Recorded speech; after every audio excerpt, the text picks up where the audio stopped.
Despierta. ¿Sabes qué día es hoy? Vas a transformar al mundo haciendo lo que amas. Vas a cambiar las reglas del juego. Vas a mover a otros. Busca, crea, innova, vuela. El mundo te espera. Transfórmalo. Hazlo, UPAEP. Muy buenas tardes, bienvenidos a todos. Muchísimas gracias por estar acompañándonos en otra edición aquí de Ideas, pues en este caso teniendo un evento especial de miércoles en la tarde, y les agradecemos a todos por estarnos acompañando. Pues ahorita vamos a proceder con la presentación del doctor. Nada más un par de temitas de recordatorio de antemano. Estamos por videoconferencia, nos están escuchando a distancia. Enfrente de ustedes tienen micrófonos. Si se empuja el botoncito, se pone la luz verde y los que están a distancia nos pueden escuchar. Cuando acaben su participación, pues por favor también con el botoncito se apaga. A los que nos están escuchando a distancia, de la misma manera les pediríamos que por favor, mientras la conferencia esté, con el micrófono y la video apagada, para que no estemos también transmitiendo y distrayendo en la sala, pero el momento que tengan una pregunta o quieran participar, pues con muchísimo gusto también aquí en la sala con el micrófono y el audio su video pueden participar. Pues muchísimas gracias, damos lugar aquí a la introducción y bienvenidos. Muchas gracias, Johnny. Muy buenas tardes a todos quienes están presentes en la sala y también que nos ven a través de la transmisión. Quisiera hacer dos presentaciones. Primero, del programa en el cual se inscribe esta conferencia, la del viernes. Es una continuación de lo que comenzamos ya hace más de año y medio, un club de difusión en temas de ciencia y religión, asociado a una institución de colegios y universidades, sobre todo norteamericanas, en un programa igualmente asociado a Oxford, y que nos ha permitido ir poco a poco adentrarnos en algunos temas de ciencia que motivan la reflexión filosófica y teológica.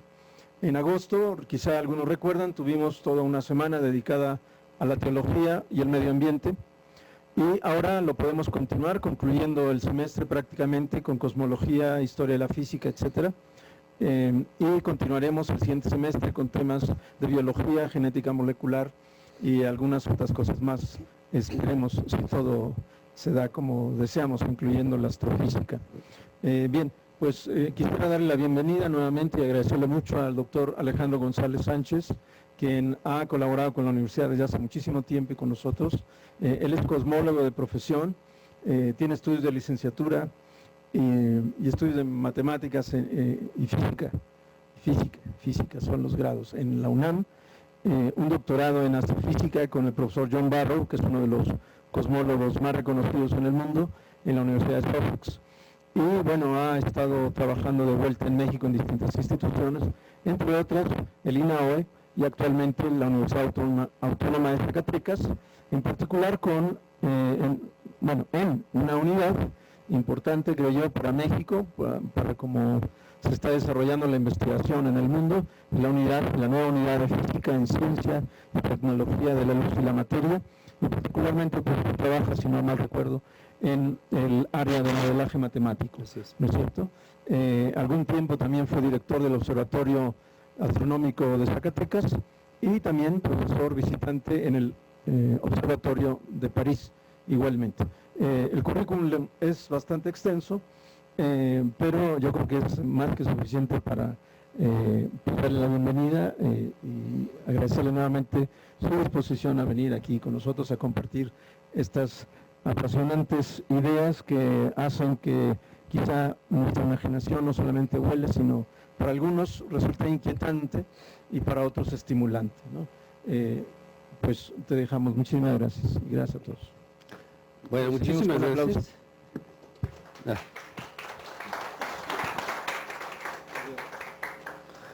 Bueno, muchísimas gracias. Es de nueva cuenta un placer estar en la UPAEP, una institución. Está prendida. A ver.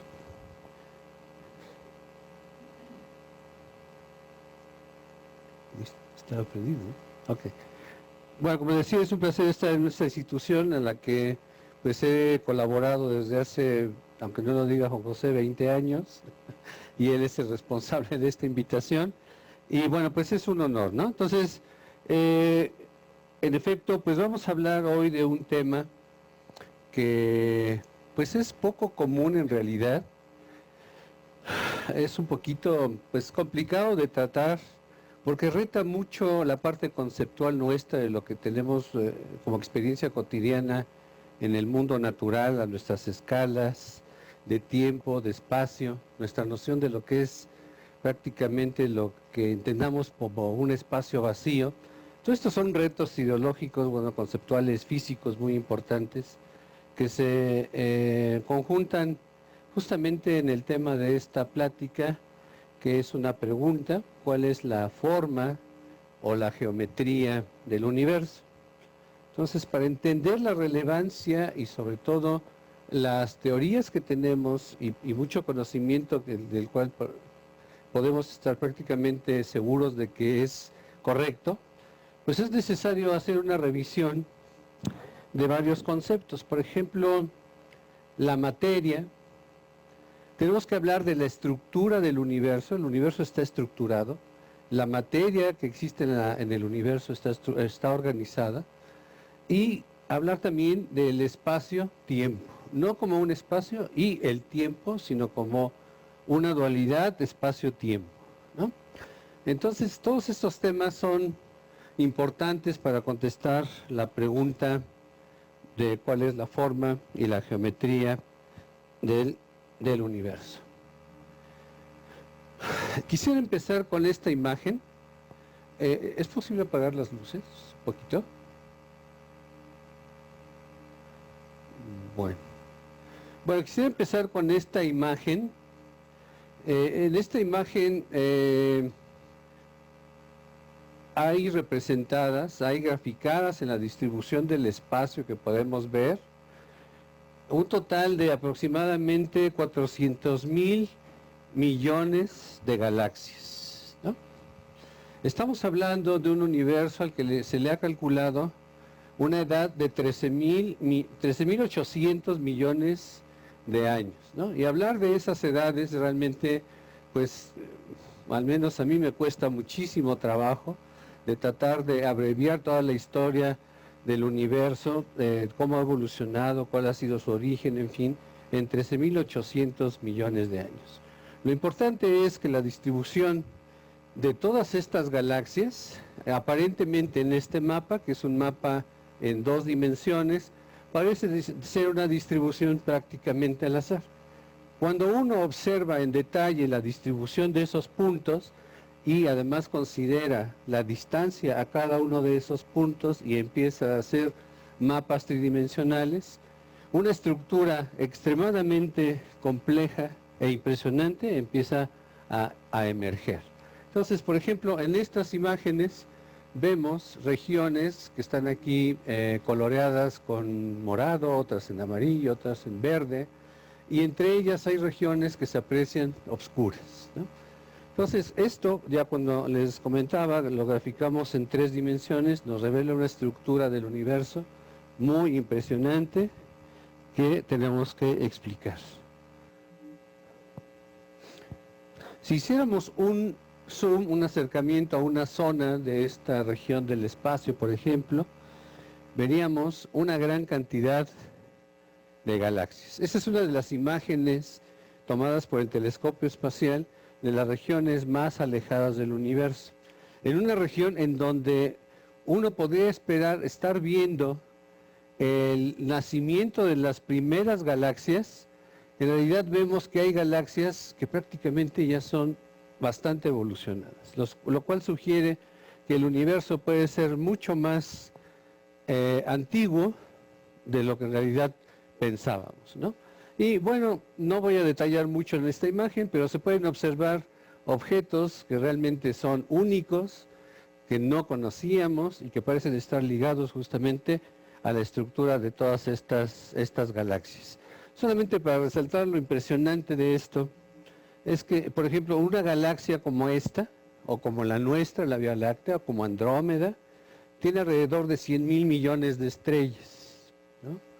Entonces, si conocemos 400,000 millones de galaxias, imagínense la cantidad de estrellas que hay en el universo, ¿no? Bueno.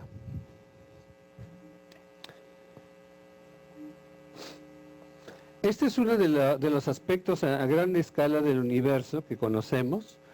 Aquí tratamos de representar en unos cubos la distribución de las galaxias, empezando desde algo que llamamos el Big Bang, sería el origen del universo, que va evolucionando, pero que al final todo se encuentra organizado en filamentos de galaxias y en algo que llamamos burbujas. Los filamentos, para llegar de un extremo a otro, podríamos estar hablando de varios miles de millones de años viajando a la velocidad de la luz y apenas recorreríamos alguno de los filamentos de longitud media, ¿no?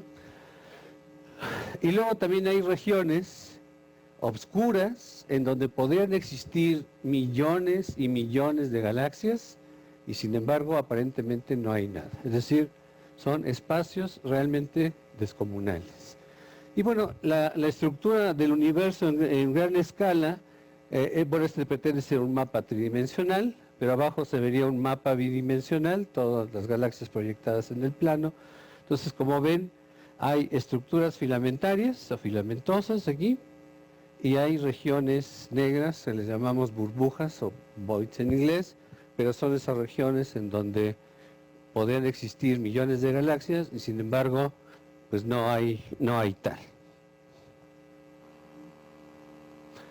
Entonces, hoy en día podemos hablar de la composición del universo en cuanto a su materia como 3 componentes primordiales.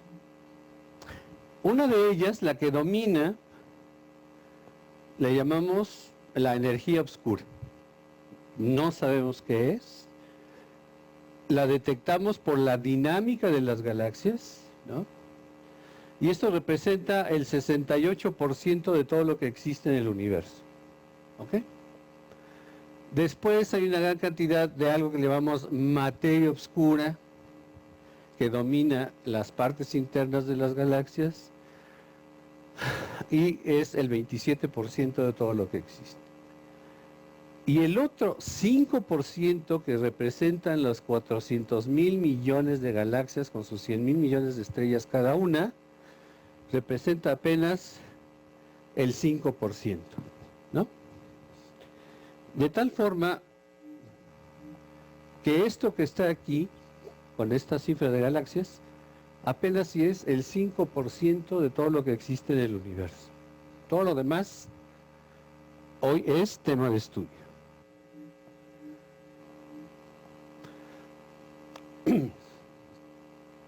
Bueno, aquí, aunque nos impide leer eso, pero en realidad creemos que todo inició en una gran explosión. Hay evidencias para pensar eso, que vamos a revisar brevemente en un momento.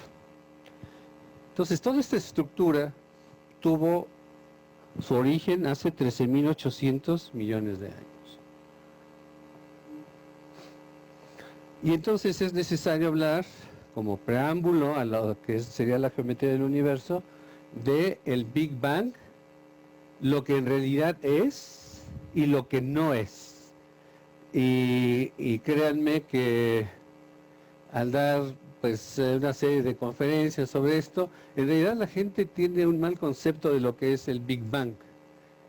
Como dice aquí, el Big Bang o la gran explosión no es un punto o una región en el espacio de donde sale toda la materia a un tiempo determinado, como una explosión. Nosotros tenemos el concepto de explosión porque hemos visto en las películas explotar una bomba, un misil, un cartucho de dinamita, lo que sea, ¿no? Hay un tiempo en el que todo está concentrado y de repente todo sale disperso. Bueno, eso no es en realidad el Big Bang. Es decir,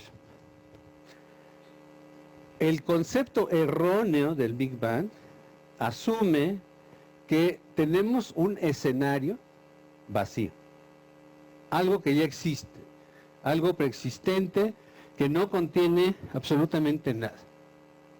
De repente, algo aparece, y de hecho en muchos libros lo mencionan como el universo antes estaba contenido en algo más pequeño que la cabeza de un alfiler. Eso no es cierto. No, eso es erróneo. Pero si seguimos en esa dinámica, en esa parte conceptual, en efecto, el espacio que teníamos antes se ve de pronto habitado por algo pequeño, algo más pequeño que la cabeza de un alfiler, de donde sale toda la materia, ¿no?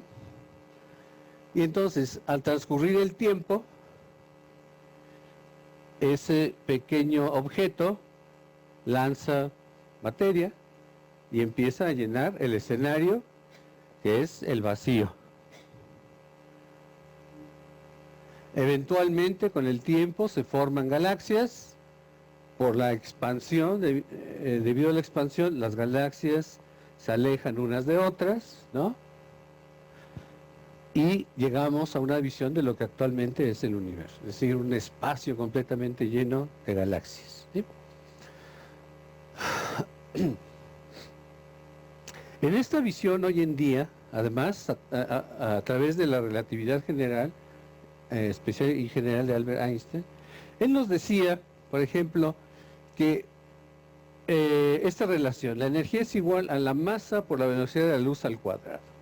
Es decir, toda la industria nuclear descansa justamente en la validez de esta relación. Y lo que nos dice es que dada una cantidad de masa, si la aceleramos a la velocidad de la luz, eso puede liberar una cierta cantidad de energía.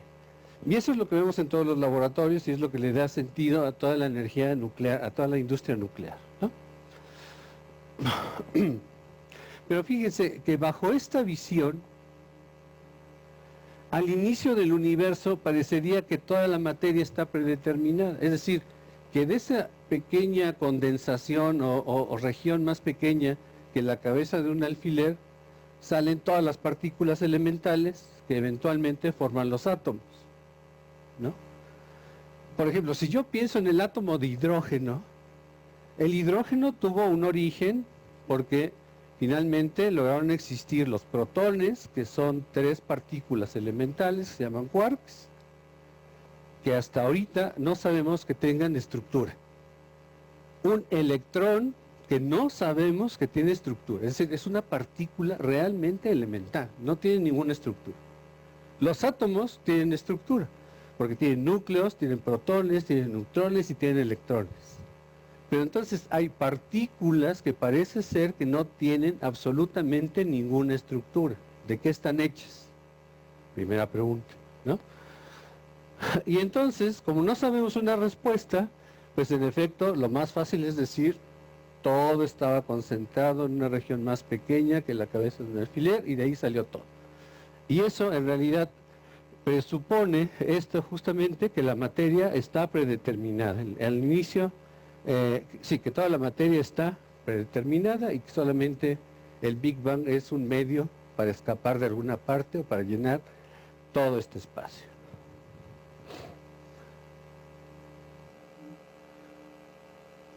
Vamos a ver cuál es el concepto correcto. Pero el concepto correcto involucra una serie de retos intelectuales.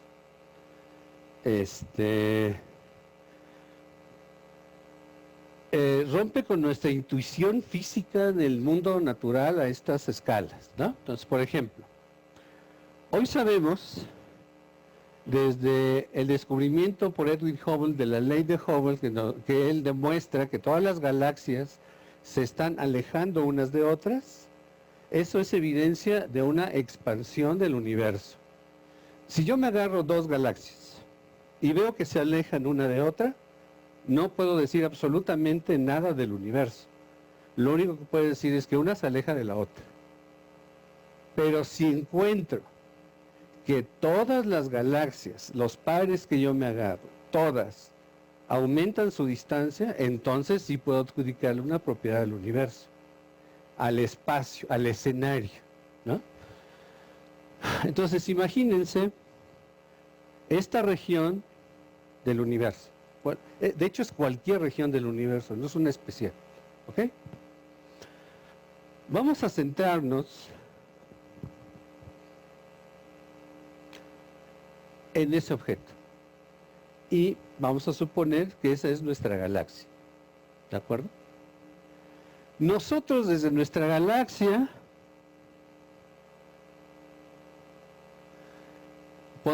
observamos una y podríamos observar otra. Lo que observamos es que todas las galaxias se están separando unas de otras, todas. ¿Sí? De tal forma que esto justamente se traduce como la expansión del espacio. Si nos vamos hacia atrás en el tiempo, quiere decir que todas estas galaxias se están acercando de tal forma que nosotros seríamos el centro del universo. ¿Están de acuerdo? ¿Sí? Pero nosotros no ocupamos un lugar privilegiado en el universo, entonces así como que ser el centro del universo, a partir de nosotros se originó todo, no. Bajo esta visión, un observador aquí como nosotros en la Vía Láctea, que observa en la expansión del universo, yendo hacia atrás en el tiempo, concluiríamos que aquí se originó todo el universo, y eso no es posible. Porque si ahora nos centramos en cualquier otra galaxia y no ocupamos un lugar preferencial en el universo, entonces todos los observadores en todos los puntos del espacio verían exactamente lo mismo. Y cada punto en el espacio-tiempo, en el universo, sería el origen del universo. ¿Sí? Entonces, este es lo que en realidad es el Big Bang. Es una región, algo, no sabemos en dónde se originó, que, por así decirlo, para tratar de explicarlo de manera más fácil para mí, es un Big Bang en cada punto del espacio. Eso en realidad es el Big Bang, ¿no? Que en cada punto se origina, o tenemos un Big Bang en chiquito. Ahí se origina todo el universo. ¿Sí? Entonces, como todas las galaxias están alejando y no hay ningún observador preferencial, todos observan lo mismo. Y si el universo se contrajera, entonces este sería el origen del universo, este también. Y entonces prácticamente cualquier punto del universo actual sería el origen del Big Bang, ¿no? Bueno. Y entonces sí, como dice aquí, parece que cada punto fuese el centro del universo. Bueno. ¿Qué es el espacio-tiempo? Bueno, yo quisiera saber qué es el espacio-tiempo, pero es muy complicado. No creo que exista una definición de lo que es el espacio-tiempo, sobre todo porque le adjudicamos ciertas propiedades que escapan a nuestra intuición física natural, ¿no? Entonces, por ejemplo, ya se demostró a través de la ley de Hubble, observacionalmente, y siempre en cualquier parte donde se observe, se encuentra el mismo resultado, todas las galaxias se están alejando unas de otras. Eso no es una propiedad intrínseca de cada galaxia, es una propiedad del espacio. Entonces podemos decir que el espacio se puede expandir. Después, me voy a adelantar un poquito. Albert Einstein propuso su teoría de la relatividad general, en la cual sostiene que ya no hay fuerzas, sino que en realidad su lugar las ocupa distorsiones en lo que llama el espacio-tiempo, y eso es un resultado cotidiano en las observaciones, del que, por ejemplo, si tenemos esta fuente de luz aquí, ¿no?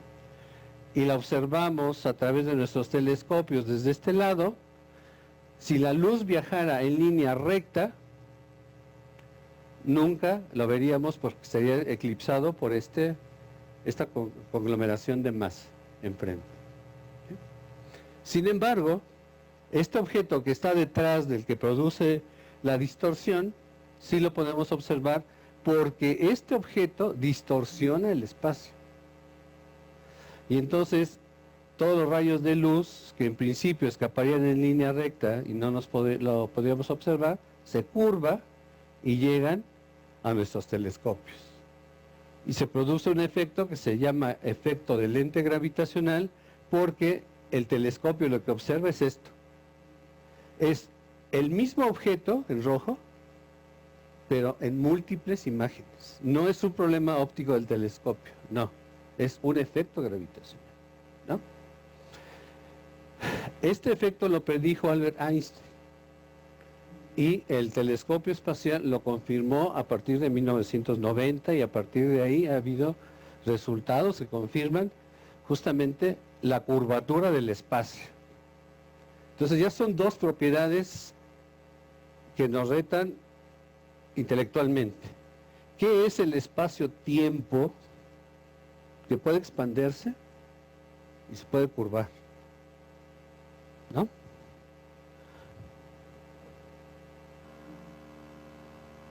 Eso es lo que les decía. Newton, con su ley de la gravitación, pues encuentra explicación a prácticamente el movimiento de satélites, planetas, estrellas alrededor de la galaxia, perfecto, sí, pero hay muchos fenómenos que no los puede explicar la dinámica de Newton. Tenemos que recurrir a la relatividad general. Y ahora, en lugar de fuerzas, como les mencionaba, hablamos de distorsiones del espacio-tiempo, ¿no? En esta relación, que no voy a explicar demasiado, por un lado, en el lado izquierdo, podemos ver el término relacionado con la curvatura del universo. ¿Qué tan curvo se hace el universo aquí? Va a depender del lado derecho, que es la cantidad de masa y energía en esta región. Mientras más masa y más energía, la curvatura del universo es mayor. ¿Sí? Y esto, una de las pruebas también cruciales de la validez de la relatividad general, además de la ley de Hubble, ¿no?, además de las lentes gravitacionales, es el corrimiento de la órbita de Mercurio. Es decir, Mercurio tiene una órbita elíptica y la mayoría de los planetas tienen órbitas elípticas y permanecen así. En cambio, por las distorsiones del espacio, lo que hace la órbita de Mercurio es rotar. Decimos precesión, ¿no? Y esto se ha medido. Y no se había podido explicar a no ser por la distorsión del espacio-tiempo. ¿Okay?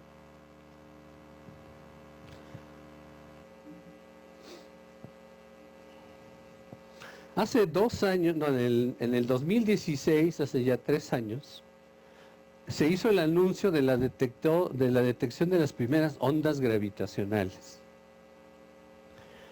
Y a partir del 2016 se han repetido varias detecciones que tienen que ver exactamente con lo mismo, ondas gravitacionales, que son el resultado de la fusión de dos objetos muy masivos que orbitan a altísima velocidad hasta fundirse, de tal forma que lo que generan son ondas o distorsiones del espacio. Y hay instrumentos especializados para detectar esas variaciones en el espacio-tiempo, que se llaman ondas gravitacionales, ¿no? Entonces, no solamente el espacio-tiempo puede expandirse, curvarse, oscila, y además se puede romper. En febrero de este año nos presentaron la fotografía de un hoyo negro, ¿no? Pues sí, en realidad es una fotografía, pues sí, impresionante, pero en realidad esto ya se sospechaba desde hacía muchísimo tiempo.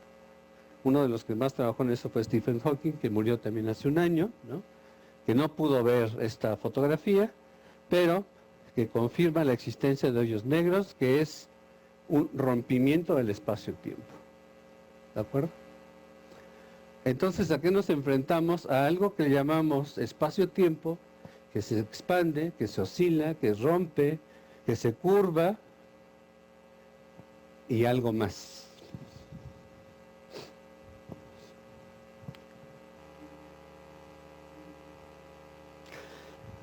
Como ya les había comentado, esta relación que es la equivalencia entre masa y la energía, nos da cuál es la energía liberada por una cierta cantidad de materia acelerada hasta la velocidad de la luz, ¿no?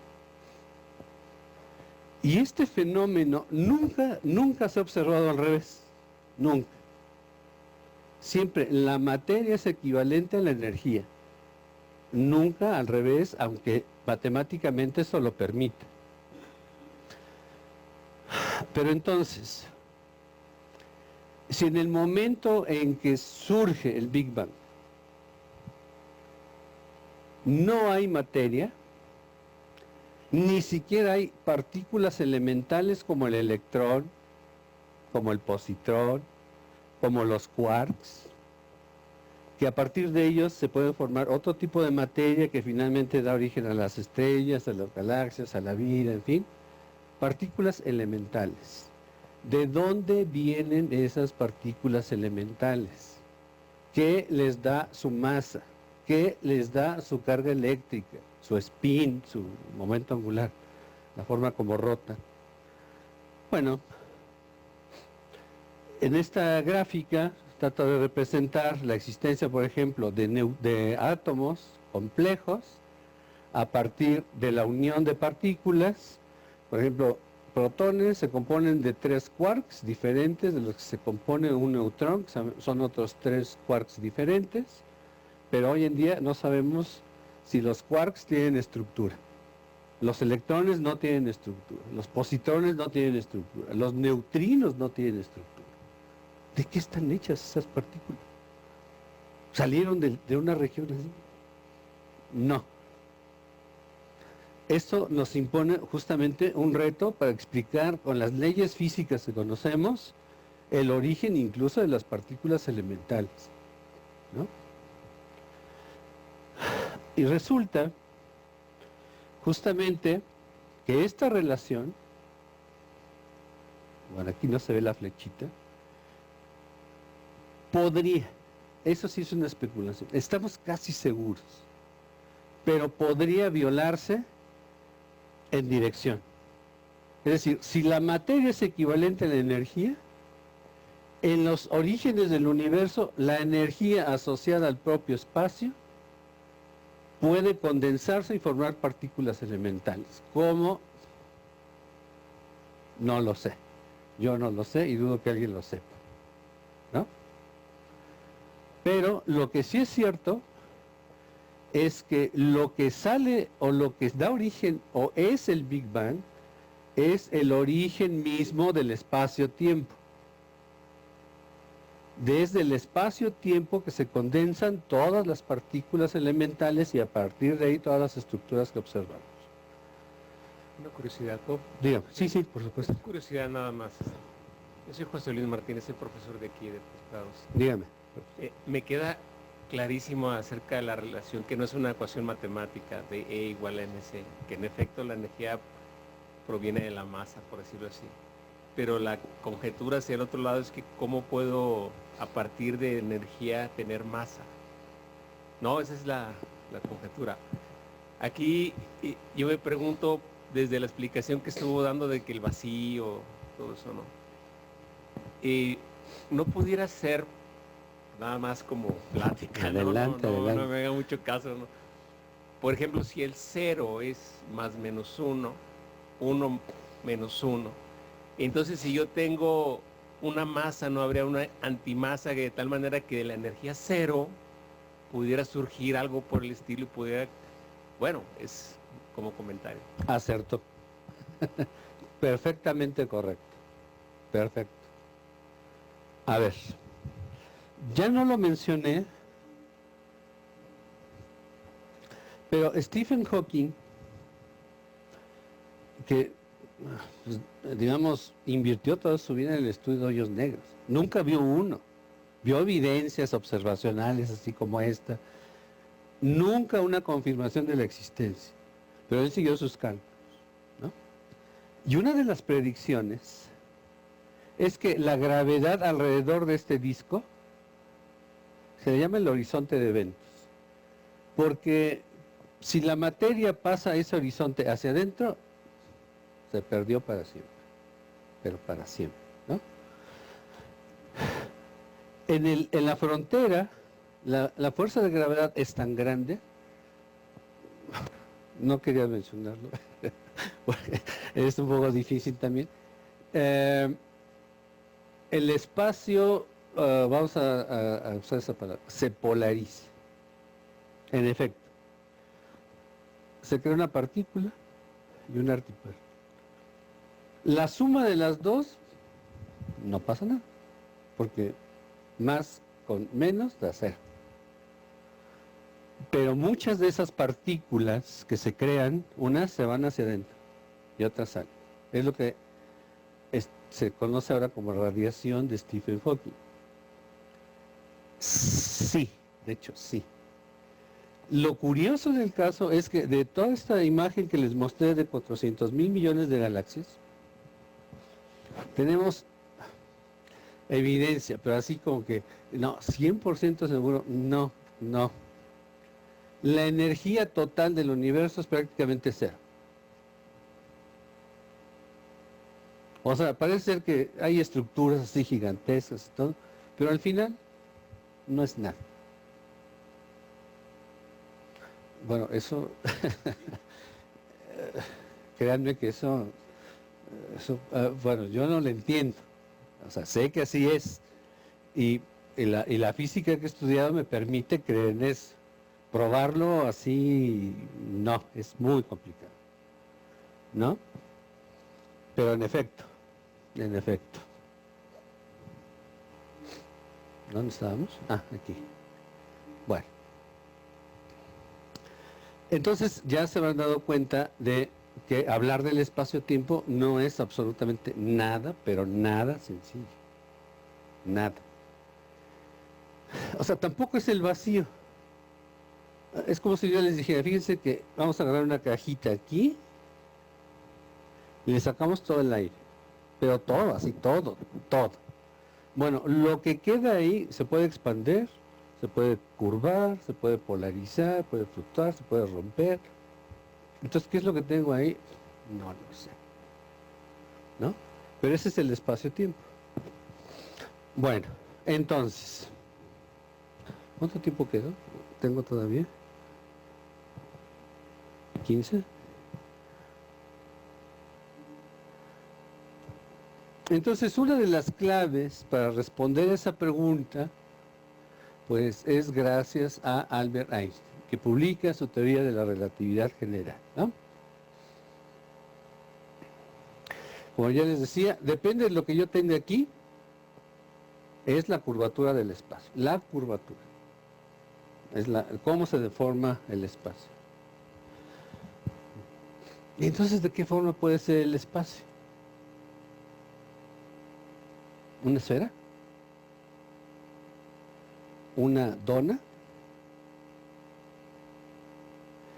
Si empezamos a medio apelar a aquello que hemos escuchado de los multiversos, que no sé qué, muchos universos, ¿de qué forma sería?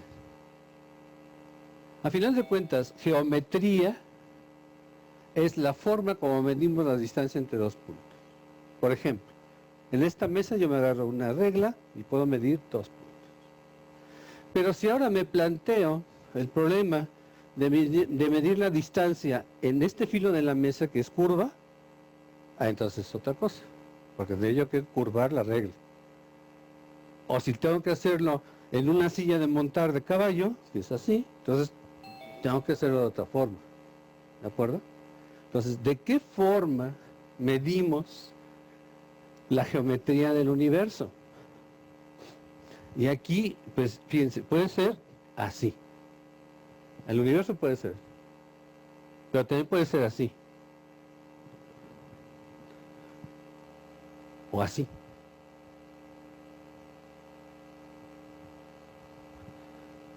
O así. ¿Cuál les gusta más? Pues no es cuestión de gustos. Desafortunadamente no es cuestión de gustos. Y entonces puede haber miles y miles de geometrías posibles. pero todas ellas se pueden encajonar en 3, solamente en 3. Una, decimos, con curvatura positiva, como es una esfera. Fíjense que, digamos, esta curvatura de aquí se parecería mucho a esta curvatura de aquí, pero en esta región. O sea, local, exacto, local. ¿Sí? Si han visto una silla de montar de caballo, la curvatura es hacia abajo, ¿no?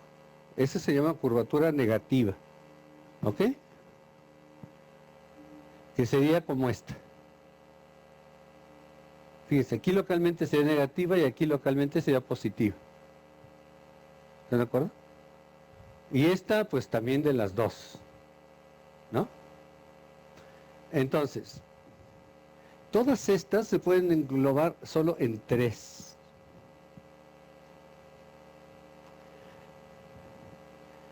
En la curvatura positiva, a la que más familiarmente la asociamos una esfera,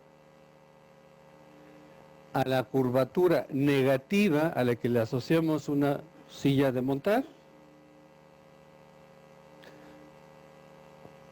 o plano. Es decir, plano completamente. Plano. ¿Sí? Entonces lo que hizo Albert Einstein fue colocar una cierta cantidad de materia y de energía aquí y determinar la posible curvatura del universo.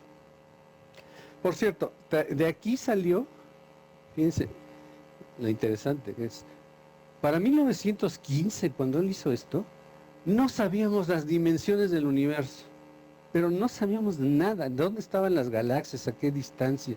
Ya se empezaba a sospechar. No sabíamos su composición química, la edad, no, es más, no sabíamos que el universo era infinito, ¿no?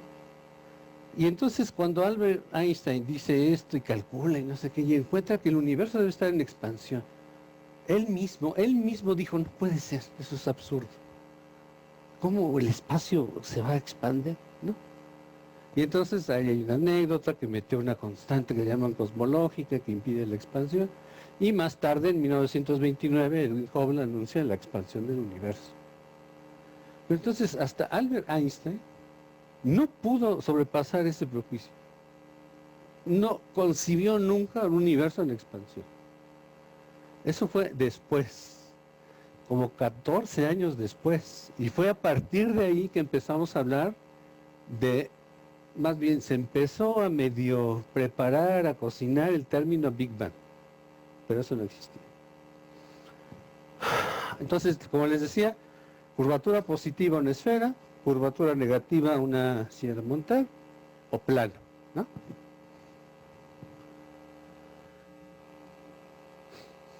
Ya casi terminamos, ¿eh?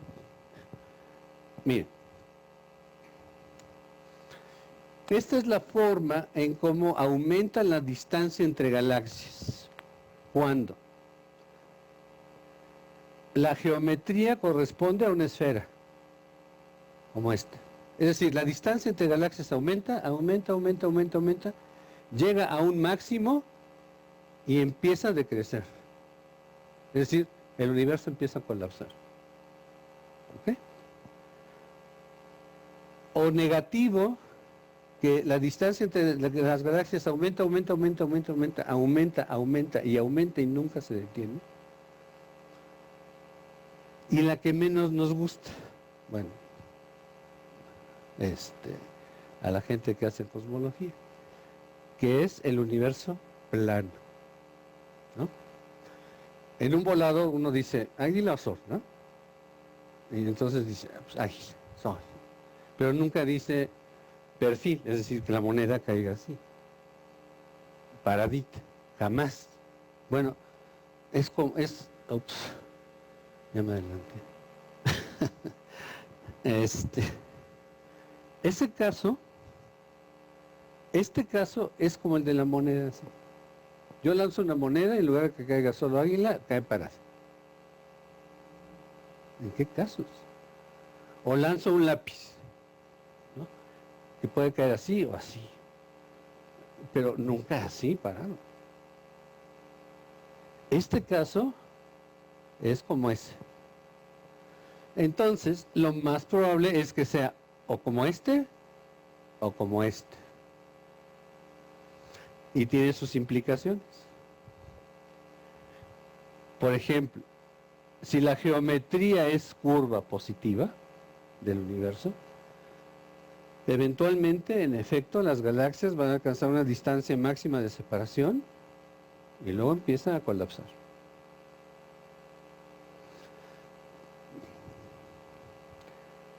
Y si no, entonces toda la materia empieza a alejarse una de otra, pierde energía, todas las partículas empiezan a disociarse, los átomos, y eso va a quedar en ceros. Se diluye tanto la energía que es prácticamente cero, en efecto. Ahora, observacionalmente hemos intentado determinar en qué tipo de universo estamos. Porque es curioso también. Pareciera que estamos viviendo en un universo plano. O sea, el que menos nos gusta. ¿No?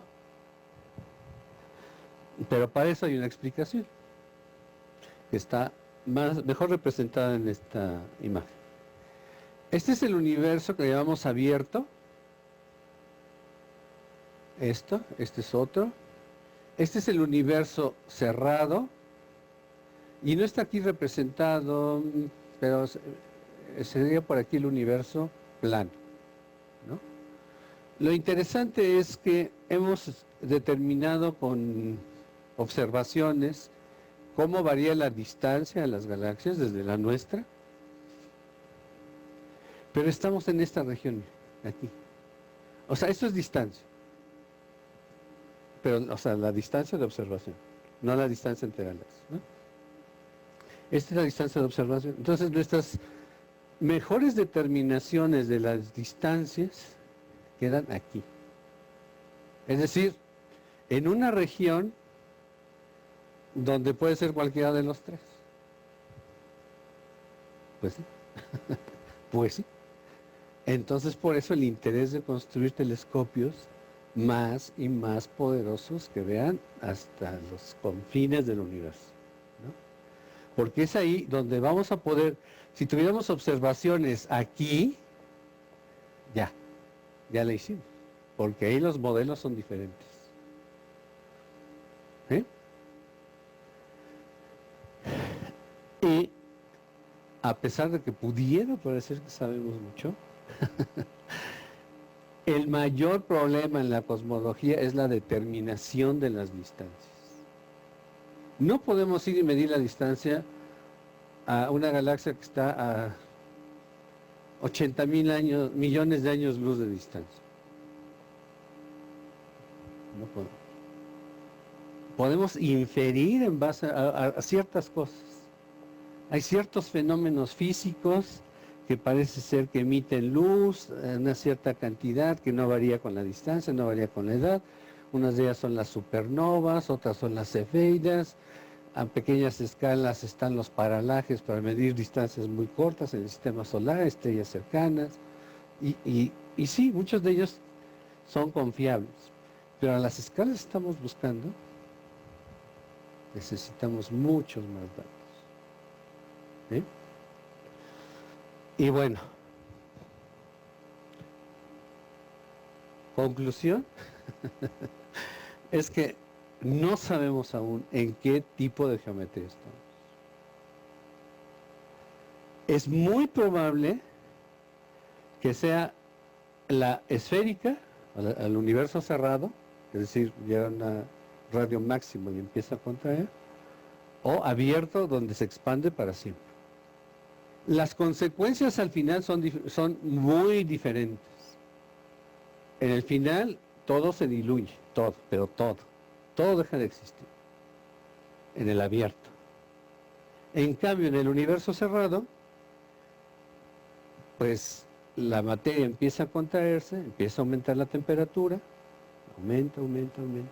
Aumenta tanto que se disocian los átomos de hidrógeno, todos los átomos desaparecen, se vuelven partículas elementales y después de eso ya no sabemos qué va a pasar, ¿no? Entonces, ahorita, hoy 20 de noviembre, no, sí es 20, sí, ¿no? Hoy 20 de noviembre, las observaciones apuntan a cualquiera de estos dos. Dentro de un año les pueden decir, no, es más así. Y luego dentro de 2 años, cuando aumenten las observaciones, no, es así, no, es así. Sí. Pero bueno, así es esto, ¿no? Y esa es la geometría del universo y esa es la relevancia de conocer la geometría del universo. Y créanme que para todo esto, no solamente se requieren telescopios gigantes, se requiere también una infraestructura, teorías físicas, equipo de supercómputo, gente que trabaja en física, en astronomía, procesamiento de imágenes, todo esto es, o bueno, estas conclusiones son el conjunto de todos esos conocimientos que nos llevan a esto, ¿no? Y bueno, pues gracias. Si tienen preguntas, por favor. Muchas gracias. Si hay alguna pregunta con relación a la ponencia del doctor Alejandro González Sánchez, con mucho gusto a distancia. Adelante.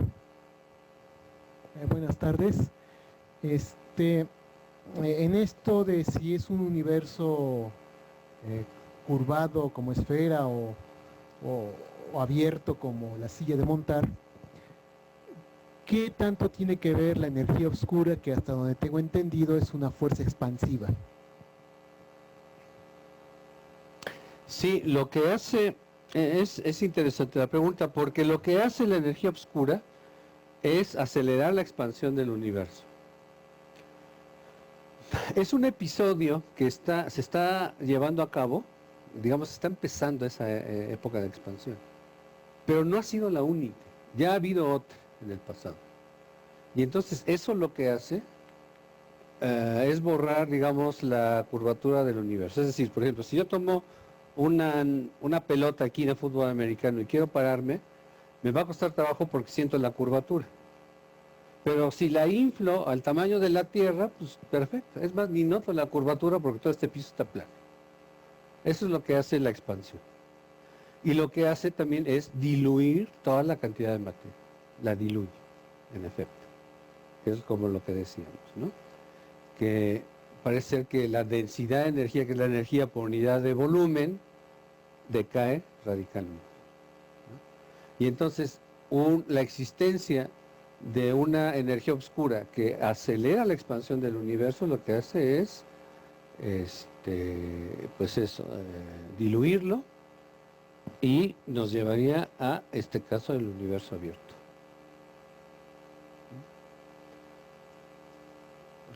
Digo, perdón, llama la atención porque en otra gráfica se había presentado que la cantidad de energía oscura supera a la materia oscura y a la materia ordinaria. Sí, es la que domina. Pero no es bueno, no está graficado aquí, pero no es un dominio a todas las épocas, porque si no, el universo sería mucho más grande de lo que actualmente es. Por alguna razón, bueno, sí la conocemos, pero no voy a entrar en detalles, se llama inflación. Hay periodos de expansión acelerada del universo, después se detiene, sigue su expansión, y ahorita lo que está sucediendo es aumentar otra vez. Pero cuando se detiene después de la primera expansión, domina la materia. O sea, la fuerza de gravedad es la que domina y hace que se acelere, pero despacito. Y después viene otro periodo.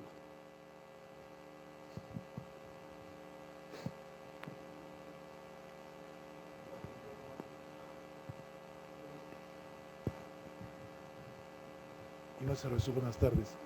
Oiga, doctor, una pregunta. ¿Hay espacios vacíos? ¿Hay vacíos? ¿Matemáticamente? ¿O en el universo? En el universo.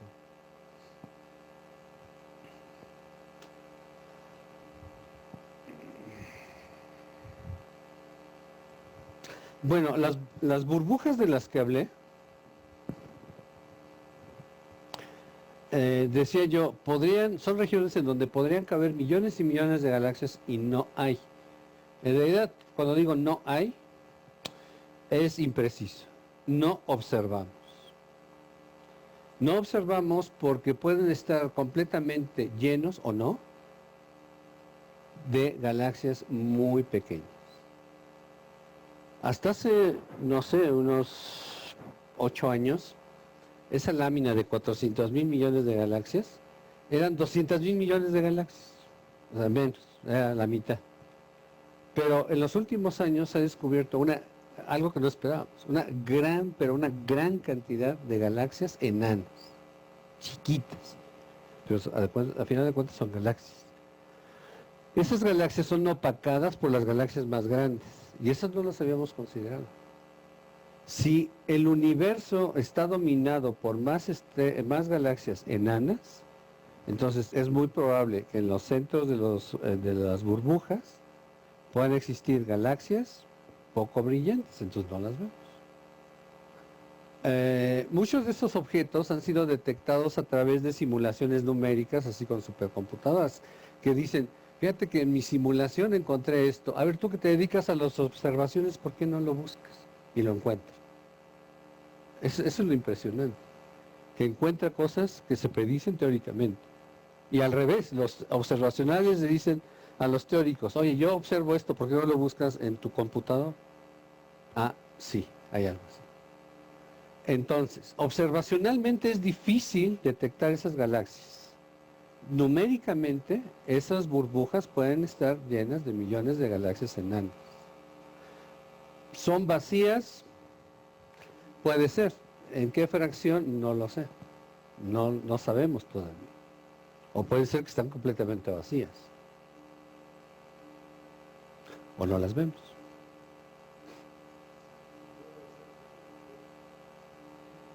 ¿Qué es lo que no se podría mover? Sí, por supuesto que sí. Todo está moviendo, todo está alejándose de una cosa. Es más, las burbujas están creciendo. Porque alrededor de las burbujas está lleno de galaxias. Entonces la distancia entre galaxias está aumentando. Entonces están creciendo las burbujas.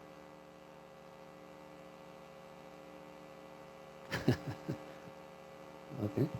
A distancia, Paola, si tienes algún comentario, por favor.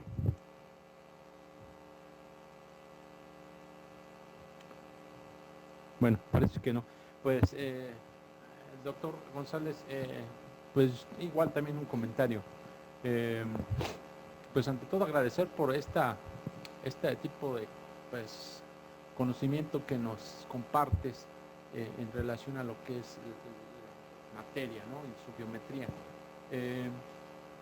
Para poder, bueno, en este caso, ¿cómo se planteaba la pregunta de que cómo se está retroalimentando toda esa parte, esas galaxias, cómo se retroalimentan y la generación de estas? Pudiese ser, es un comentario, ¿no? Sí. De acuerdo a lo que planteaba Bertrand Russell en los 80s, en donde se decía que a dónde va la energía que estamos nosotros, válgame la expresión, generando o detonando a través de pues, nuestras actividades, a través de los automotores, a través del ruido, del sonido, en el sector productivo y demás. Ese tipo de energía se estará, pues ahora sí, concentrando en esto para la creación de galaxias, debido a que pues si partimos de la máxima que dice la energía no se crea ni se destruye, solamente ahora sí se transforma. Pudiese ser ese camino que se estaría orientando a la generación de estas.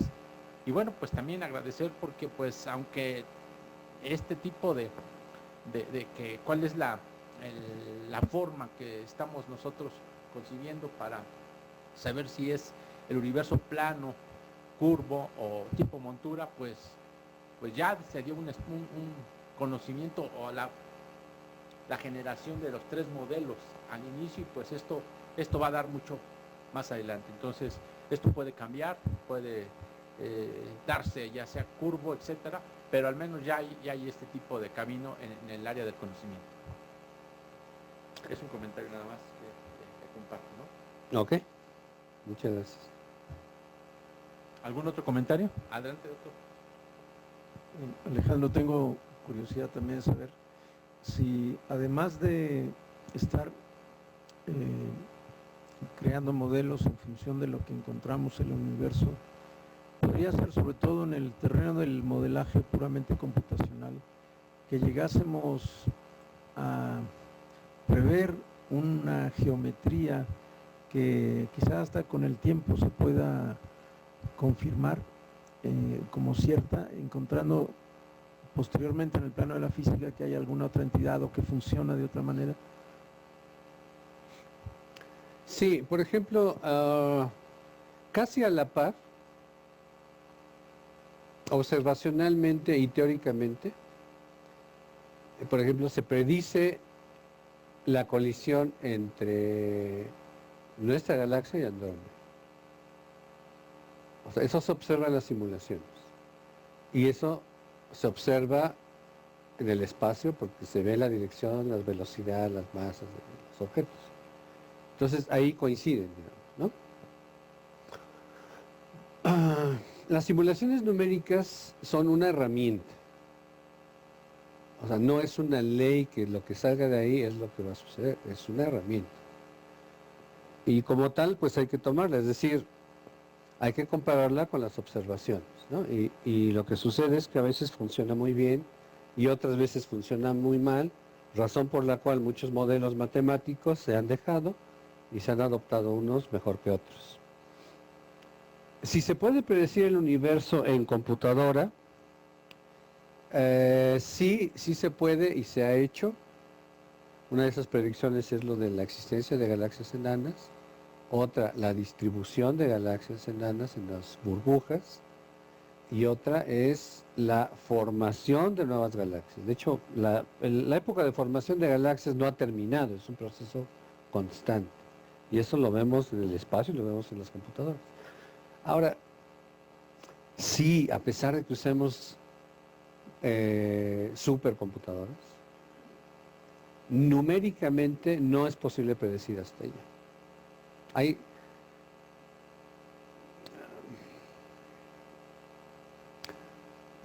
por ejemplo, a ver, voy a dar un ejemplo a ver si puedo transmitir la idea. Esos filamentos que les mostré, entendemos perfectamente bien la física que lleva a la formación de los filamentos, pero perfecto, ¿no?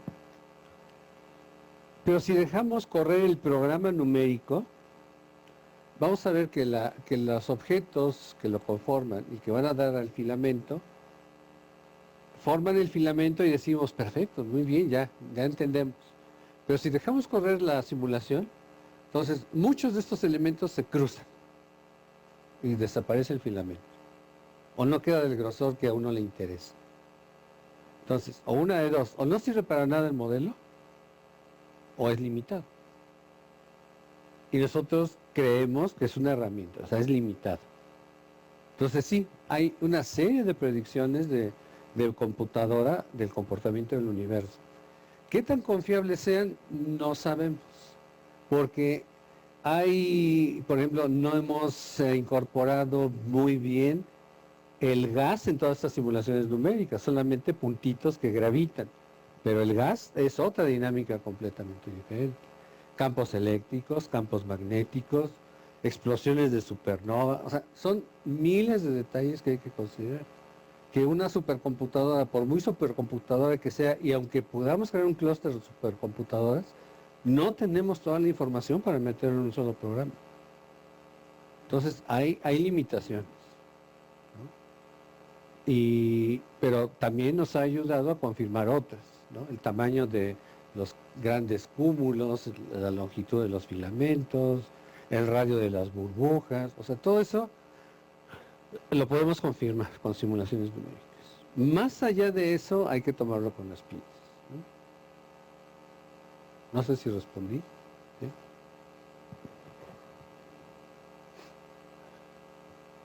Perdón, es la última. En los distintos ensayos teóricos que se hacen donde parece que si hay una variación en la llamada constancia de la velocidad de la luz, ¿cómo se afectaría la medición de la geometría o cómo implicaría nuestra visión de cómo evoluciona el universo? Sí, de nueva cuenta, en simulaciones numéricas se pueden estudiar y se han estudiado la variación de la velocidad de la luz, la variación de G, la constante gravitacional, la variación de la constante de estructura fina a nivel de partículas. De hecho, tú conoces de eso, las consecuencias, ¿no? Más estrellas, menos galaxias, en fin, ¿no? Y en particular la variación de la luz tendría que ver mucho con la composición química del universo. Es como que en qué medio se propaga la luz, como para cambiar su velocidad, ¿no? A ver, les voy a dar un ejemplo. ¿Se puede pintar aquí? No. Pero es que no hay plumón, ¿o sí?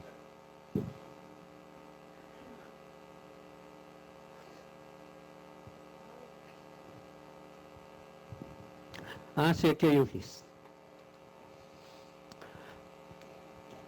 Fíjense, no quiero que se entienda esto en detalle porque no es el tema, pero, por ejemplo, si yo calculo la velocidad de la luz, esto está asociada con algo que le llamamos permitividad eléctrica del vacío, ¿no? ¿Qué es el vacío? ¿Quién sabe qué es el vacío? Pero es la permitividad eléctrica del vacío y la permitividad magnética del vacío. Bueno, aquí hay una raíz, bla, bla, a un eje, ¿no? Así, digamos. O sea, la raíz de esto. Estas dos cantidades son dos cantidades fundamentales. O sea, yo no las puedo cambiar por nada. Son propiedades del vacío. Entonces, si cambia la velocidad de la luz, cambia las propiedades del vacío. Pero no entiendo todavía lo que es el vacío. Entonces, no sé. O sea, sí, la gente habla de esto. Pero es como hablar de, variaciones de lo que habla, ¿no? De que sí hay ondas gravitacionales, pero se ven afectados por variaciones en la permitividad del vacío y la permitividad magnética. Estas dos son cantidades, pero así fundamentales, probadísimas en el laboratorio. Fundamentales. Y es más, así haciendo cálculos, Maxwell llega a esta relación. Dice, la velocidad de la luz es ¿no? 300,000 kilómetros por segundo. Bueno, a mí me sorprende, me impresiona de hecho, que de dos cantidades fundamentales que aparentemente no están ligadas, te dé la velocidad de la luz. Entonces ahora vamos al revés.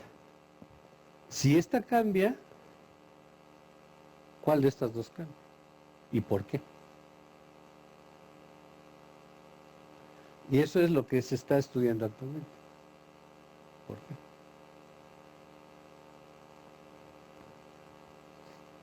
¿Sí?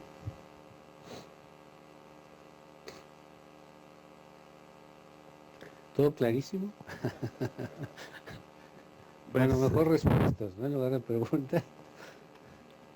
Pues ahí está el reto para todos nosotros que estamos pues ahora sí, en la generación de ideas, conocimientos y modelos.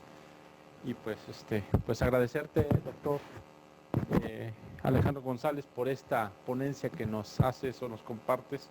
Y bueno, pues se te otorga por parte del Comité de Ideas, en este caso a través de la Universidad Popular Autónoma del Estado Puebla, UPAEP, al doctor Alejandro González Sánchez por su colaboración su colaboración en la conferencia Cosmología y Geometría, ¿qué forma tiene el universo?